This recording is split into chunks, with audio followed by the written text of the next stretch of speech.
एवढी गर्दी नक्की कशाची आहे चला सांगते. कारण आज आहे प्रिशूचा बर्थडे. मम्मी आणि मोठी मम्मी दोघंही जेवणाच्या तयारीला लागले. आज खास मेनू आहे. बर्थडेची तयारी सगळी झाली होती आणि आमचं जॉईंट फॅमिली म्हटल्यावर सेलिब्रेशन म्हणजे फक्त बर्थडे नाही तर डायरेक्ट मेगा इव्हेंट असतो. आणि ही आहे प्रिशूची मम्मी. मग सगळ्यांनी ओवाळून घेतलं आणि खरं सांगू का, आमच्या जॉईंट फॅमिलीमध्ये बर्थडेपेक्षा जास्त वेळ तर ओवाळणीलाच लागतो. हे सगळं झाल्यावर प्रिशुताने मग केक कापायला घेतला. पप्पांनी तिच्यासाठी हॅपी बर्थडेचं गाणं गायले आणि पोरं पण टाळ्या वाजवून विश करत होती. मग सगळ्यांनी तिच्यासाठी जे जे गिफ्ट आणले होते ते सगळ्यांनी देऊन टाकले. नंतर मग फोटो सेशन सुरू झालं. आता पप्पांनी गाणं गायलं म्हटल्यावर मम्मीला पण सगळेजण फोर्स करायला लागले गाणं गायला. मग मम्मीनी पण एक झलक मारूनच टाकली. आमचा फॅमिली फोटो घ्यायचा म्हणला की असं वाटतं आमच्या घरात जत्रा आहे का काय.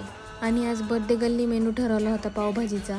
सगळे जेवलो आणि जॉईंट फॅमिली बर्थडे म्हणजे फक्त सेलिब्रेशन नाही तर full comedy show plus concert plus dinner all in one package. Bye.